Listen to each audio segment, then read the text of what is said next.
Welcome to the installation of my AirTap unit. Here's how the AirTap unit came to me from UPS, and you can see that it was packaged very well and came with no damage.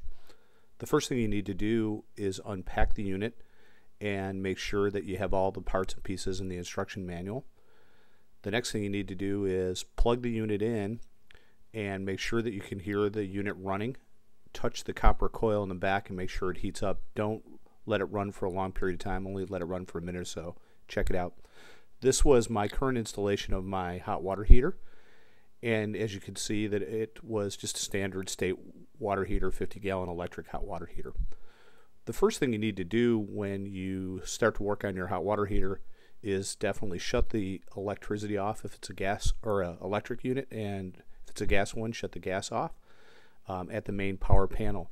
Then make sure that you have a tester and make sure that those wires are not live before you touch or disassemble anything on the hot water heater. Here Scott is shutting down the water for the unit. We also shut the water off for the house completely so that there was no water. Turned on a faucet in the house and removed the recirculation pump, which was the red device at the top of the unit. Scott then loosened the coupling for the hot water side. After he removed the coupling from the base of the unit, he was able to remove the hot water supply line. Here Scott is just removing the rest of the coupling that goes down onto the nipple that goes into the hot water of the hot water side of the hot water tank. And this is a fairly easy part, no craziness here at getting this off. It was a little gunked up from being installed for 2 or 3 years in Florida in that environment. The next thing Scott's doing is just checking the instructions, make sure he's following those very carefully. And the most difficult part, I think, of the installation is what comes next, and that is getting the nipple off of the hot water side. And we had to crank on this thing. We used a couple of different sized plumber's wrenches and put a lot of torque behind it. You can see Scott's wrestling with that. After the unit's been installed for a few years, it does get soldered in there in place. Plus, the manufacturers put that nipple in with a Loctite type substance. Makes it difficult to remove. We had to use actually a smaller plumber's wrench, and then we put a pipe, a little 6-inch extension pipe on that, and that gave us enough bite and leverage to get it off. Finally, you can see that we got that off of the hot water heater, and here's Scott unscrewing it.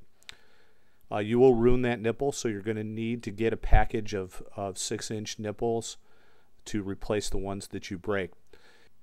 And here you see Scott removing the anode rod. The anode rod is a safety device in the hot water heater that removes or collects the scale and mineral deposits. And you can see after 2 or 3 years it's all coated on ours. You need to have enough clearance to be able to pull this rod straight out of the unit. We're going to take that rod out and replace it, and I highly recommend that you replace it for the installation. Here Scott is cutting through the temperature and pressure valve, and that's just a line that goes back into the cold water if the unit needs to release or should overfire. And now he is loosening the coupling on the cold water side, and that comes out a little bit easier. Wasn't so hard for us to torque on and get that out, and actually he's getting that nipple out right now, which will be completely replaced. Don't remove on the cold water side this blue tube. The blue tube is what keeps the tank from stratifying. It actually sends the cold water to the base of the tank when it's being heated up, and we want that blue tube in there. Leave it in there if you have a blue tube on the cold water side or any tube on that cold water side. Now Scott is just using the tape, the Teflon tape that was supplied with the unit, to put on the nipple that is supplied for the hot water side. It has a special little carrier or a little piece soldered to it. Be careful you don't break that off. Here you'll see Scott firmly putting the nipple in, making sure that it doesn't leak. The next thing he'll be doing is putting the bracket on that nipple, just checking our alignment to make sure that the bracket will sit and be aligned properly. He's got a rubber footer on it that you can adjust up and down and make sure that it's tilted the proper way. Here you see me removing the temperature and pressure valve. Again, not difficult. We're going to save that and use that particular unit again. So I'm just taking it off and putting it to the side. Scott now is putting in the new anode rod, and the anode rod, again, we replaced the anode rod. I highly recommend that you replace the anode rod for the unit rather than putting the one that you took out back into the unit.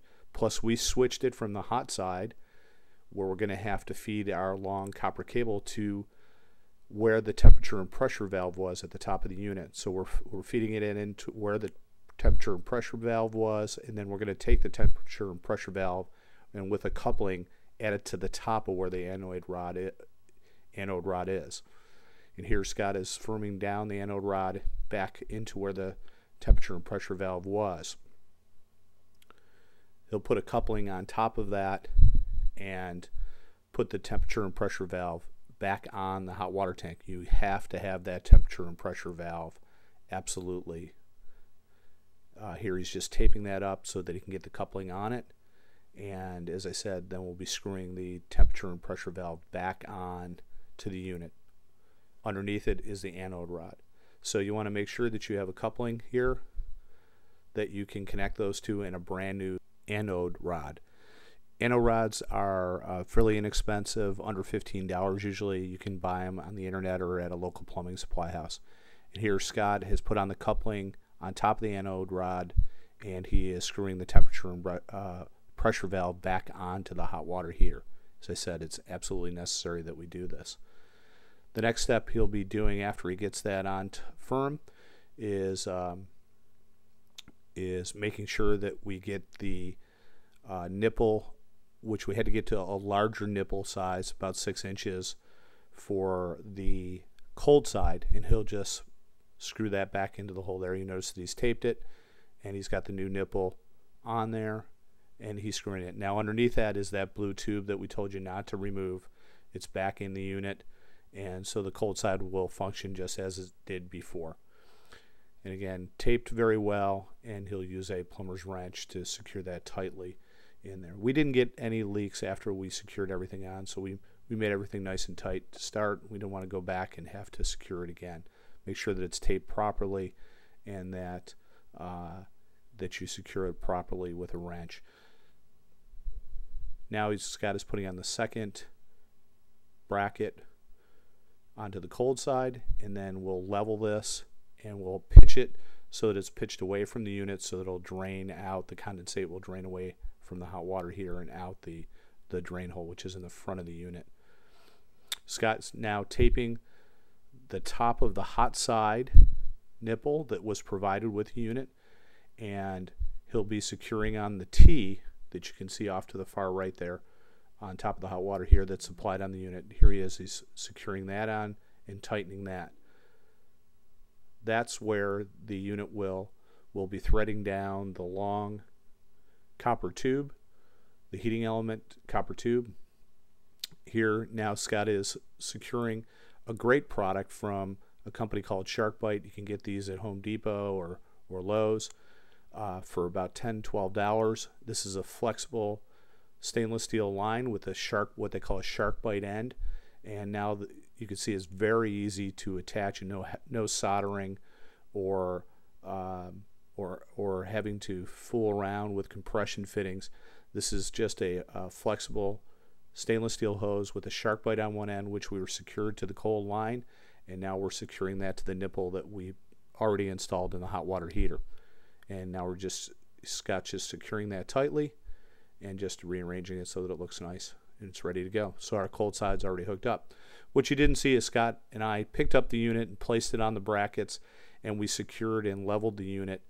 Scott's just cutting off the tubing that's tied on by nylon ties in the back, and he's going to free that tubing. Then what we're going to do is very carefully unroll this tubing, trying not to kink it in any way, and you'll notice we're just going to go slow, the two of us, and he's going to hand it off to me, and this is going to stretch out. It's stretched out for about most of my garage length.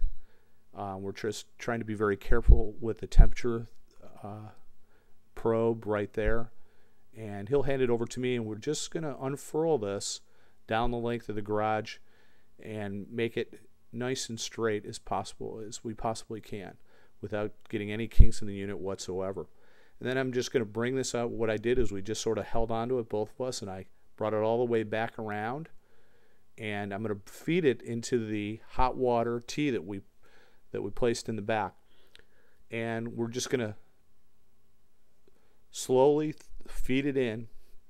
And you're going to see me do it here. And I'm going to whack the camera with the extension of this in a second. Right there. And now you can see I'm starting to feed it down the tea in the back, and I just realized that I smacked the camera. And I'm just getting it in that tea at the top. And what you're going to see is me slowly starting to feed the tube back down into the hot water heater. When this tube hits the bottom of the hot water here, you'll see me get underneath it here. You're going to get a little resistance. You'll see me stop and I'll hesitate. But what you do is you just keep feeding it down nice and smoothly into that tea, little at a time, 6 inches, 8 inches at a time. And as you see, it's sliding down. It's going to bottom out at the bottom of the tank, right there probably. And so now you're going to have to give it a little bit of extra force. And what it'll do is start to curl around the bottom of the tank. And you can see, I'm not sure yet, and there it is. I can feel it starting to go. And I feed the rest of the length of the tube all the way down and in. Now, one of the things you want to watch for here is that if it gets kinked up, you don't want to kink this hose up at all.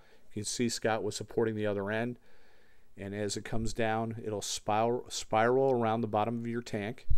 And now you're going to see the temperature probe, and so there'll be a third copper tube.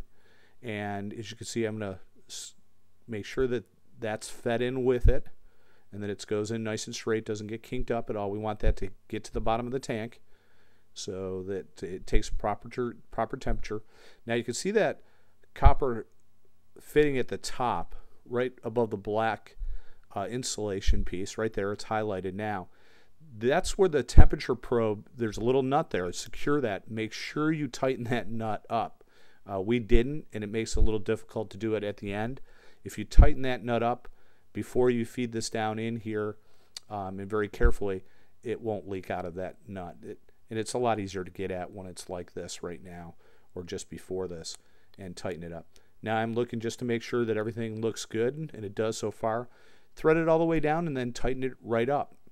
As we come around the back of the unit, I'd like to show you the final connections. First, the hot water connection, and you'll see it at the T here, where it goes up through the stainless steel line and to the connection to the hot water line going into the house, which is coming up at the top. The second connection that you'll see is the cold water connection, and that's coming from the house to the hot water heater. And you're going to see that with that nice sharp bite connection there, and that stainless steel hose that connects to the hot water heater at the bottom on the new nipple that we put in. The next thing you're going to see highlighted is the temperature and pressure valve that was reinstalled on top of the anode rod, and that is connected back into the cold line. Again, we use shark bites and some copper tubing. And then there's the temperature sensor nut. We want to make sure that that's tightened beforehand. Here's where we connected the drain hose. I used a drain hose from Home Depot. I changed that out just 3/4 clear so that I could see that it was running perfectly clear. I would like to thank you for watching. Special thanks to Scott Vincent for helping with the installation, and please feel free to contact us for further information.